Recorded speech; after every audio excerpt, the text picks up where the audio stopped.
माघ महीने की शिवरात्रि भी और माघ महीने की प्रदोष भी, और माघ महीने का प्रदोष के दिन सोमवार भी 27 तारीख को पड़ रहा है, प्रदोष भी 27 तारीख को पड़ रही है, और महीने की शिवरात्रि भी 27 तारीख को पड़ रही है। तीनों का समागम, तीन संयोग, सोमवार 27 तारीख का ही प्रदोष और 27 तारीख को ही महीने की मासिक शिवरात्रि, तीनों का संयोग बन गया। हमने आशीष से कहा दुनिया के लोग कुंभ में त्रिवेणी के घाट पर जा रहे हैं, पर मेरे भोले बाबा ने यहां त्रिवेणी इकट्ठी कर रख दी है। मेरे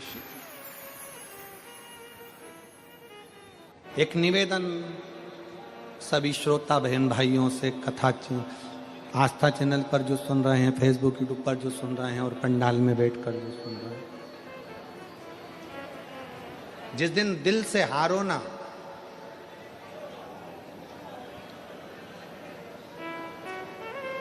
थोड़ी तकलीफों में अगर घिर जाओ, तकलीफें आ जाए, कष्ट आ जाए, तकलीफें जिस दिन तुम्हारे भीतर बहुत ज्यादा मात्रा में आ जाए, उस दिन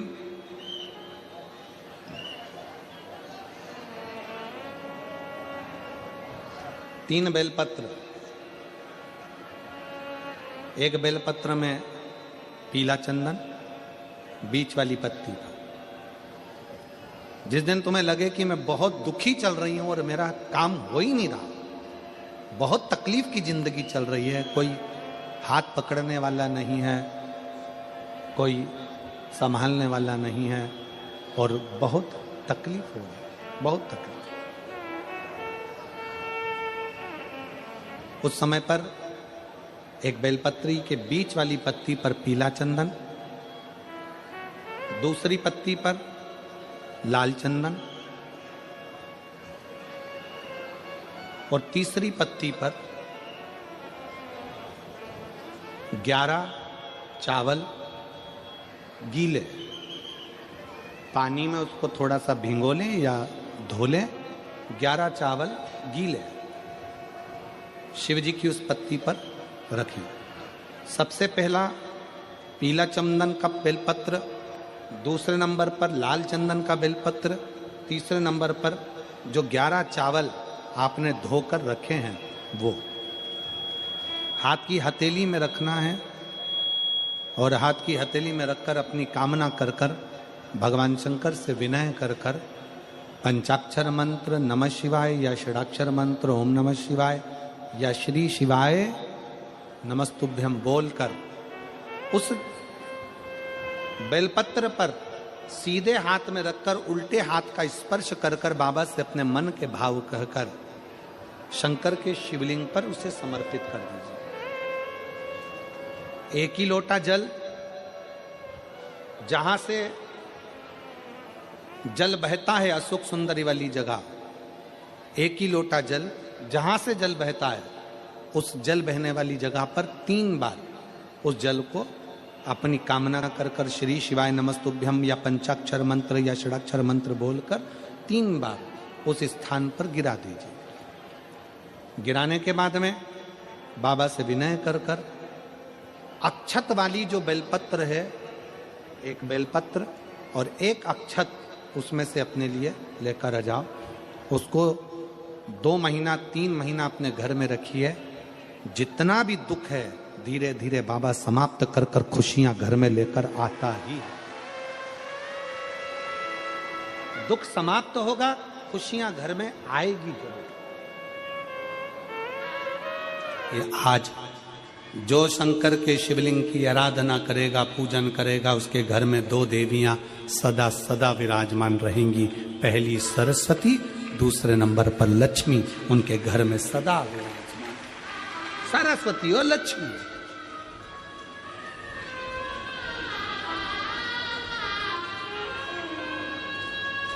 एक देवी का फूल होता है, शायद मुझे उम्मीद है कि आप सब जानते होंगे। एक देवी का फूल होता है जिसको जायसोन या गूलर का फूल भी कहते हैं, घंटी वाला फूल भी कहते हैं, लाल कलर का होता है। काय का बोलते हैं इधर? गुड़ल, गुड़र का फूल, जायसवान का फूल लाल कलर का होता है, जिसमें घंटी निकली रहती है एक छोटी सी, उसमें पीले पीले पीले पीले ताने रहते हैं।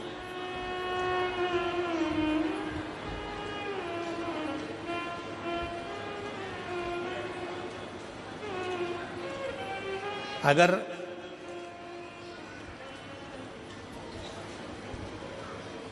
मान लो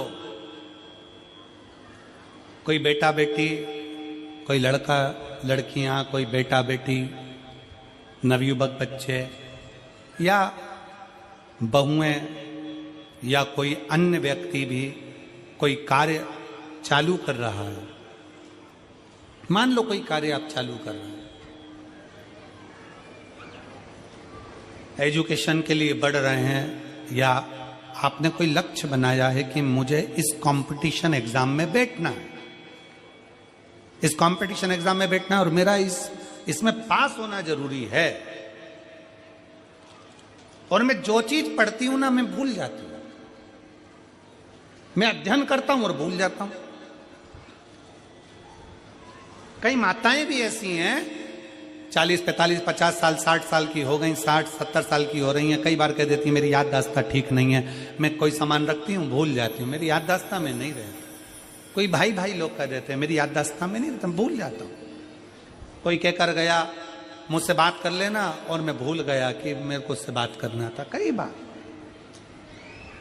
मुझे मनी मंजिल तक पहुंचना है। तो शिव महापुराण की कथा कहती है आप अपने परिश्रम को 4 गुना बढ़ाओ, मेहनत 4 गुना करो, पढ़ाई 4 गुना करो, अध्ययन 4 गुना करो, दिन रात एक कर दो। और साथ में जो अशोक सुंदरी की जगह है, ये शिवलिंग समझ लेना जरा, ये जलाधारी पार्वती जी का हस्त कमल, ये शिवलिंग, ये जलाधारी, और यहां से जल बहता है। राइट में गणेश जी, लेफ्ट में कार्तिकेय जी, और बीच में जम के बोलो जरा अशोक सुंदरी, ये बीच की जगह। जो घंटी वाला फूल होता है जिसको आप लोग जायसवान बोले कि आपके क्षेत्र में गुलर बोले, देवी जी को चढ़ता है, देवी जी का अति प्रिय पुष्प है, माता रानी का वो लाल पुष्प अति प्रिय। उसी पुष्प को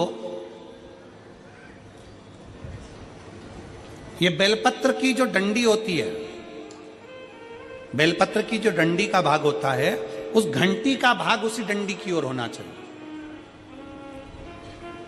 जैसे फूल की जो अंदर की घंटी जो निकली हुई है उसका भाग ऐसा डंडी की ओर होना चाहिए। मतलब आपको बेलपत्री पर ये फूल को इस तरह से रखना पड़ेगा, मतलब उसका जो घंटी का भाग है, हाँ लाइए फूल लाओ, जेरा फूल मिल गया वो,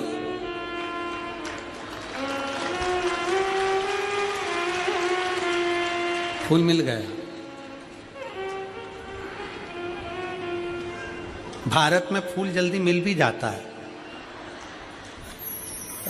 मिल गया। अब ये फूल और इस फूल की जो घंटी का भाग है वो इस डंडी की ओर हो, हमारे डंडी के साइड।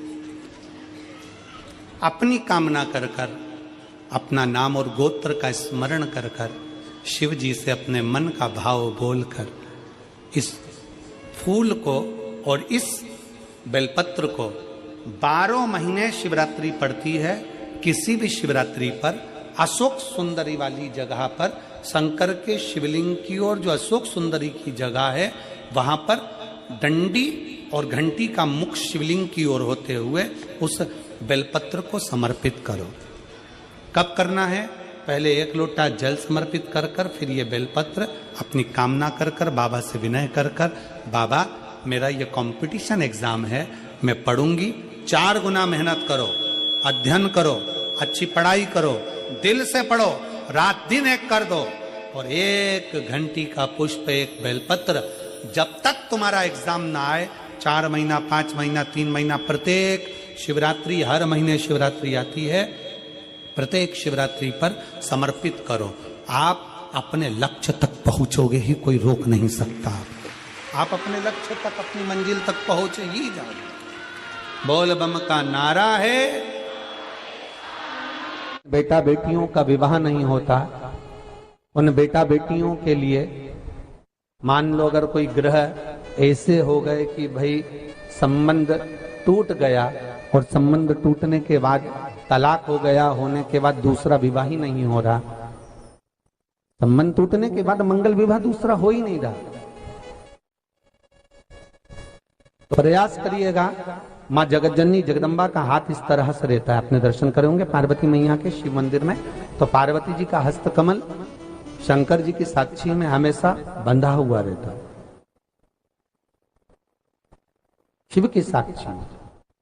महाराज प्रदोष काल में, प्रदोष के दिन कभी भी, किसी भी प्रदोष के दिन, वैसे तो मूल है इसमें सोम प्रदोष का वर्णन, सोमवार की जो प्रदोष पड़े उसका मूलता माना गया है, पर आप प्रयास करना कि किसी भी प्रदोष के दिन जिसका तलाक हो चुका हो, जिसका संबंध खराब हो चुका हो, संबंध हो ही नहीं रहा हो वापिस से,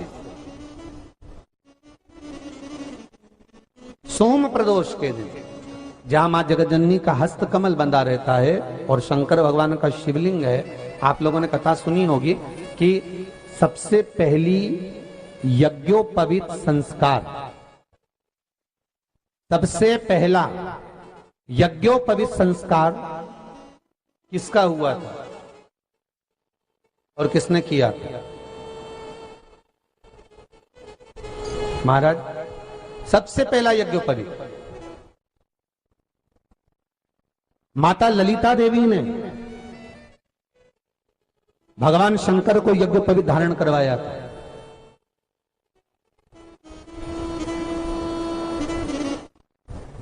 मां ललिता देवी ने सूत्र बनाकर अपने हस्त कमल से भगवान शंकर के सम्मुख में बिठाकर भोलेनाथ जी के हस्त कमल से स्वतः सूत्र बनाया था। भगवान शंकर प्रसन्न हो गए थे, बहुत प्रसन्न भोलेनाथ जी, इसलिए शंकर भगवान ने ललिता देवी को 2 वर दिए थे, एक किसी का अश्रु नहीं देखूंगा, दूसरा जो यज्ञोपवीत समित समर्पित करेगा, यज्ञोपवीत का भाव जो मुझे देगा उसके जीवन में बाधाओं को हर लूंगा। इसलिए आज भी हिंदू धर्म में देवताओं को जो यज्ञोपवीत चढ़ाया जाता है वो उलझा हुआ नहीं होना चाहिए। देवताओं को जो यज्ञोपवीत चढ़ता है उसको सुलझा कर चढ़ाया जाता है, समर्पित करेगा। अब कई विद्वान ब्राह्मण ऐसा कैसे यज्ञोपवीत में हल्दी लगाकर छोड़वा देते हैं, परंतु वो उलझा हुआ रहता है, वो सुलझा हुआ अगर चढ़ाएगा तो जो जजमान पूजन कर रहा है, जो जजमान पूजन में लगा हुआ है, उसको पूर्ण फल की अनुभूति हो, पूर्ण फल का प्राप्ति हो और ब्राह्मण भी बंधन से मुक्त हो। ललिता देवी जी तो हमारे यहाँ भौम सोमवार का जो प्रदोष हो, उस प्रदोष के दिन जिसका मंगल विवाह नहीं हो रहा है, सारी तकलीफें झेल रहे हो, बहुत कष्टप्रद हो, तो माँ का जो हस्त कमल है, उस हस्त कमल से लेकर शंकर भगवान के शिवलिंग तक एक कच्चे सूत की धार बनाई जाती है। महाराज 6 धार कच्चे सूत की बनाई जाती है। यहाँ शंकर भगवान का शिवलिंग है, यहाँ माता का हस्तकमल है, हस्तकमल से चालू होकर शिवलिंग, शिवलिंग से चालू होकर हस्तकमल, ऐसी 6 धार बनाई जाती है माता। और धार बनाकर उस धार पर माखन का लेपन किया जाता है भगवान शिव को। जैसा ललिता माता ने भगवान शंकर से वर प्राप्त करा था, उसी तरह फिर उस लेपन को लगाने के बाद उसको उतारकर उसी को लपेटकर शंकर भगवान पर उसको चढ़ा दिया जाता है, मात्र अपनी मंगल विवाह की कामना कर कर। अगर कोई कुंवारी अवस्था में कर रहा है तो उसमें हल्दी लगाए, और अगर कोई शादी होने के बाद, संबंध टूटने के बाद दूसरी शादी के लिए कर रहा है तो उसमें हल्दी ना लगाए, बस इतना अंतर रहता है।